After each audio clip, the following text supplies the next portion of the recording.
Ladies and gentlemen, the moment we've all been waiting for is here. Apple's iPhone 15 series has landed, and it's time to dive deep into what these new devices have to offer.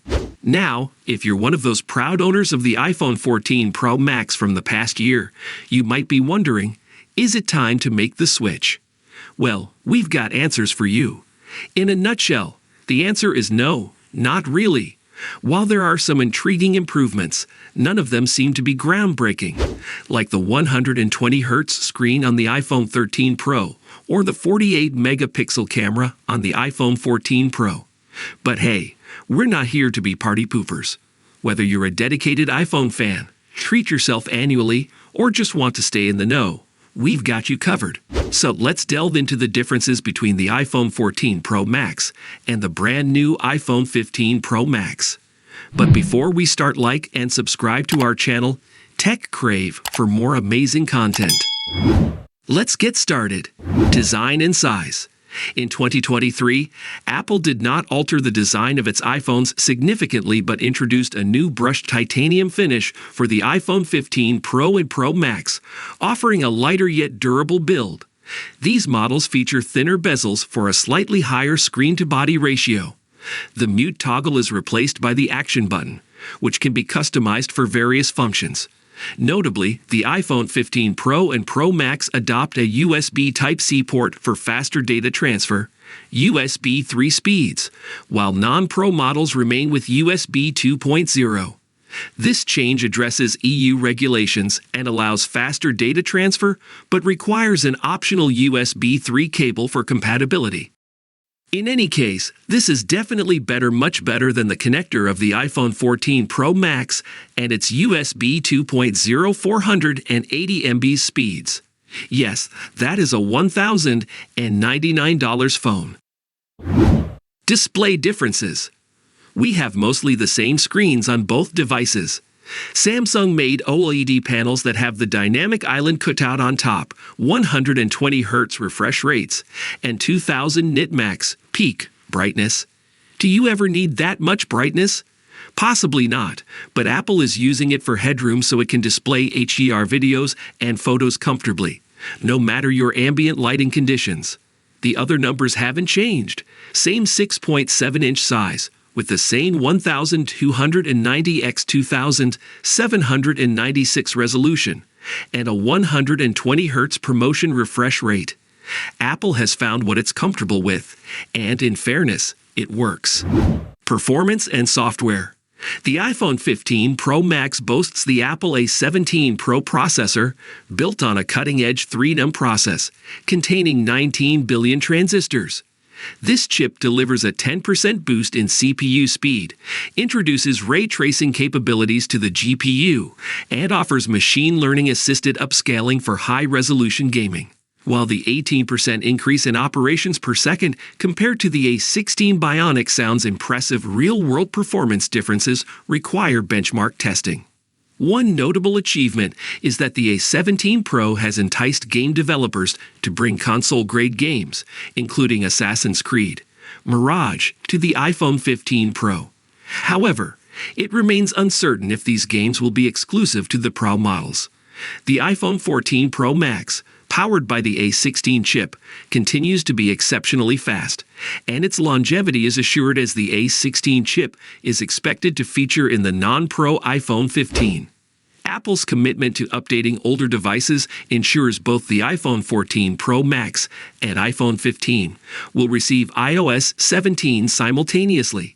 Regarding iOS 17, notable features include customizable contact posters for calls, a new journaling app, and quality-of-life improvements within iMessage, including enhanced location sharing and automatic notifications to close contacts upon safely arriving home. While more features may be revealed, the initial lineup promises improvements in personalization and communication. Camera. The iPhone 15 Pro Max retains its 48-megapixel main camera, but introduces enhanced image processing with a photonic engine and HDR pipelines, promising improved detail, low light performance, and accurate skin tones. It now captures 24-megapixel photos by default, potentially improving image quality. The addition of a new periscope zoom telephoto lens provides a 5x optical zoom, complemented by software enhancements for lossless quality in the 1x 4.9x range and up to 25x digital zoom. While the selfie and ultra-wide cameras receive slight improvements, competitors like Samsung and Google's Pixel still outperform in terms of zoom capabilities. Testing against the iPhone 14 Pro Max will reveal real-world differences. Audio quality and haptics. Apple's haptics have been industry-leading for years, though Android manufacturers did catch up about 3 years ago. At this point, we don't know how the haptics can be made better. The Taptic engine in the iPhone 14 Pro Max clicks and clacks super accurately with pleasing feedback, as it has for years now. We don't see that changing with the iPhone 15 Pro Max. As for speakers, the iPhone 14 Pro Max already sounds excellent, with loud and full stereo sound. It can be a bit harsh or crackle a bit in the highs with specific genres. We do think Apple should revisit the EQ curve for the speakers of the iPhones just for a couple of tweaks, but we don't think it will happen with the iPhone 15 Pro Max. Battery life and charging. Apple's A-series chips offer a balance of power and energy efficiency. While intensive tasks can drain an iPhone's battery quickly, the iPhone 14 Pro Max showcased commendable battery life even under heavy use. iPhones excel in preserving standby charge and consume little power during regular activities like browsing and messaging. The iPhone 15 Pro Max is expected to match or exceed these endurance levels, although Apple doesn't disclose battery capacity. Charging remains consistent with a 20W wired and 15W MagSafe draw. Both the iPhone 15 Pro Max and 14 Pro Max share identical battery statistics, offering up to 29 hours of video playback, 25 hours of streamed video, and 95 hours of audio playback. Additionally, they support Key 2 chargers for added convenience. Specs comparison. The main differences between the iPhone 14 Pro Max and iPhone 15 Pro Max are: processor. The iPhone 15 Pro Max has a newer A17 Bionic chip, which is expected to be faster and more efficient than the A16 Bionic chip in the iPhone 14 Pro Max. Rear camera. The iPhone 15 Pro Max has a new periscope telephoto lens, which will allow for 5x optical zoom. The iPhone 14 Pro Max has a 3x optical zoom. Connectivity. The iPhone 15 Pro Max has Wi-Fi 6E support, which provides faster Wi-Fi speeds and better performance in crowded networks. The iPhone 14 Pro Max does not have Wi-Fi 6E support. Other features. The iPhone 15 Pro Max has a second-generation ultra-wideband chip, which enables more location features and explicit thread support. The iPhone 14 Pro Max does not have a second-generation ultra-wideband chip or explicit thread support. Overall, the iPhone 15 Pro Max is expected to be a modest upgrade over the iPhone 14 Pro Max. The main improvements are in the processor, rear camera, and connectivity. Whether or not the upgrade is worth it will depend on your individual needs and preferences.